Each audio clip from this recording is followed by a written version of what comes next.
तथा परलोक में सुखी एवं शांत रहते हैं। स्व कर्तव्य परायण सज्जन इस लोक में भी और परलोक में भी सुखी रहते हैं और शांत रहते हैं, शुद्ध नहीं होते। स्वधर्मे निधनम श्रेया, अपने धर्म का पालन करते करते ही शरीर पूरा करना चाहिए। पर धर्मो भयावह, दूसरे के धर्म का पालन करने में भय।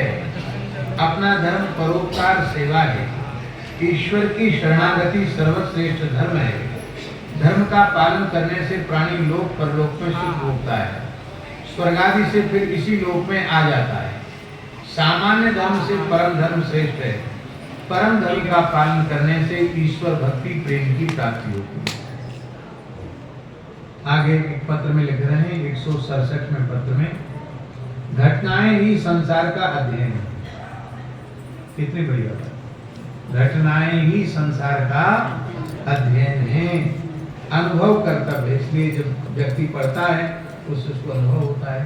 तो संसार की घटनाओं को देख करके उनका अध्ययन करना चाहिए और उनसे अनुभव लेना चाहिए। अकारण करुणा वरुणालय प्रभु श्री राम जी की कृपा का अनुभव हो। संप्रति तामस की वृद्धि दिखाई पड़ रही है, इसमें तमोगुण बढ़ा हुआ है। गौ ब्राह्मण संतों पर संकट है। सात्विकता का आश्रय सुखप्रद है।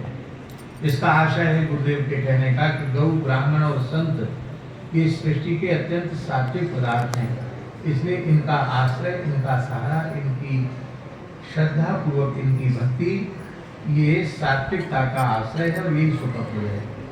धर्माश्रय से अर्थ काम आदि की सिद्धि होती है, इतने पर भी हम धर्म का आश्रय नहीं लेते।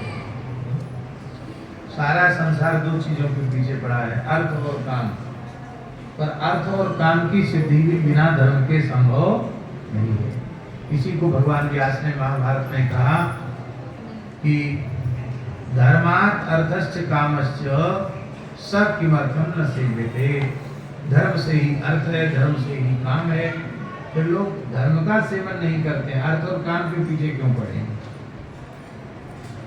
अंतःकरण, मन, बुद्धि, अहंकार ये सब अपने स्थान पर स्थित रहें तो उस व्यक्ति को ही स्वस्थ माना जाए।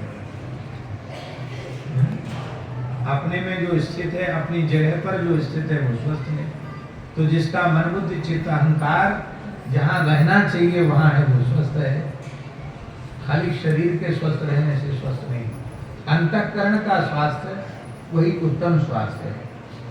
भौतिक शरीर की स्वस्थता तब होती है जब वात, पित्त, कफ अपने स्थान पर अपनी सीमा में रहे, तो शरीर को स्वस्थ माना जाएगा।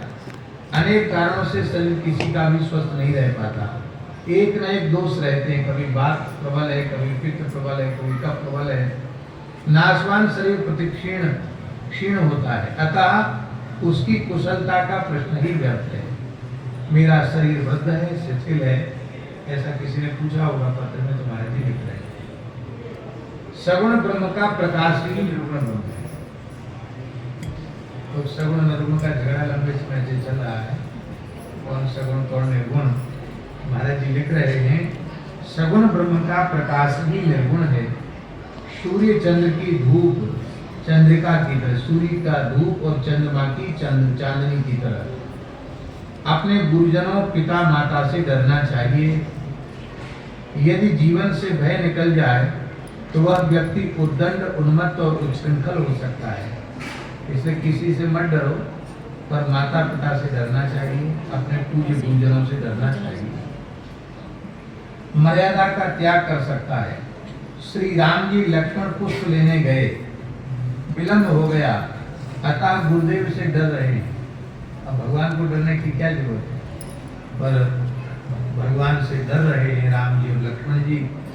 जान विलंब त्रास मन माही। गोस्वामी तुलसीदास जी कहते हैं, जासु त्रास डर कह डर होई, भजन प्रभाव दिखावत सोई। जिसके भय से स्वयं भयभीत रहता है, वह प्रभु भयभीत होकर विश्वामित्र जी के भजन का प्रभाव प्रकट कर रहे हैं। पिता, माता, गुरु, ब्राह्मण से डरने वाला दुष्टों से नहीं डरता। विप्र वंश के अस प्रभुताई अभय हो जो तुम्हें निराई। श्री राम जी ने परशुराम जी से कहा कि ब्राह्मण की ऐसी महिमा है कि जो कोई उनसे डरता है वह निर्भय हो जाता है।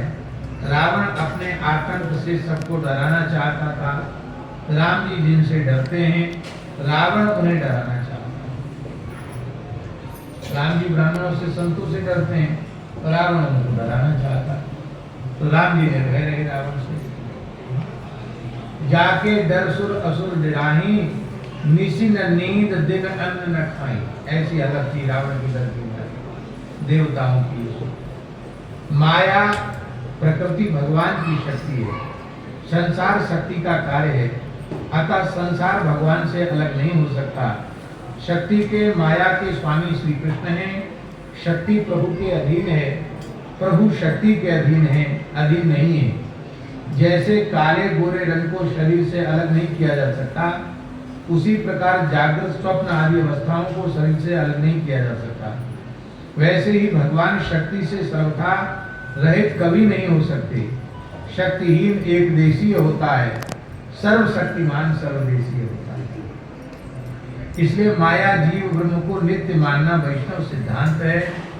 शारीरिक स्थिति अवस्था के अनुसार रहती है, अत्यंत वृद्ध शरीर है, इससे जितना स्मरण भजन हो सके उतनी ही श्री जी की कृपा समझो।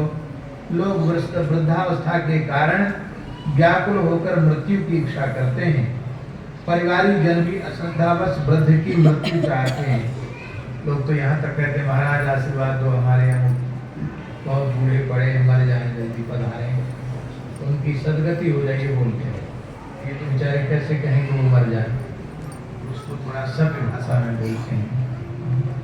पर महाराज जी लिख रहे हैं परिवारिक जन भी अश्रद्धावश वृद्ध की मृत्यु चाहते हैं, परंतु यह विचार उत्तम नहीं है। जब तक शरीर है उससे प्रभु का नाम उच्चारण या श्रवण होता है तब तक उसकी सार्थकता है। जब तक नाम उच्चारण हो रहा है और भगवान नाम का श्रवण हो रहा है तब तक उसकी सार्थकता है। समय के सदुपयोग की आवश्यकता है।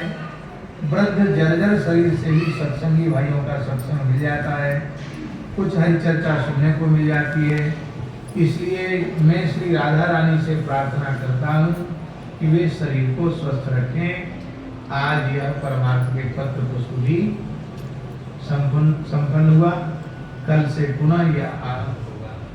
ये हमारे महाराज जी ने कुछ प्रेमियों को पत्र लिखे थे, उसी का हम लोगों ने वर्गीकरण करके और उसको प्रकाशित किया है। लोगों को ज़्यादा समय न हो तो कम से कम एक पृष्ठ रोज पढ़ लें, तो उससे भी उनको सत्संग की अच्छी बातें ये भी हम आपको